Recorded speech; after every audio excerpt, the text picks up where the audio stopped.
এইদিকে আমি আমার বোনজিকে সাজুগুজু করে দিলাম, ও নাচ করবে।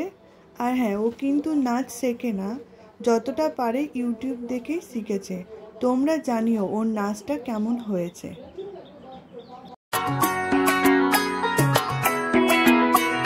ঢাক বাজা, কাসর বাজা, উলু দে আর শাখ বাজা, বছর পরে আবার এলো মাঝে।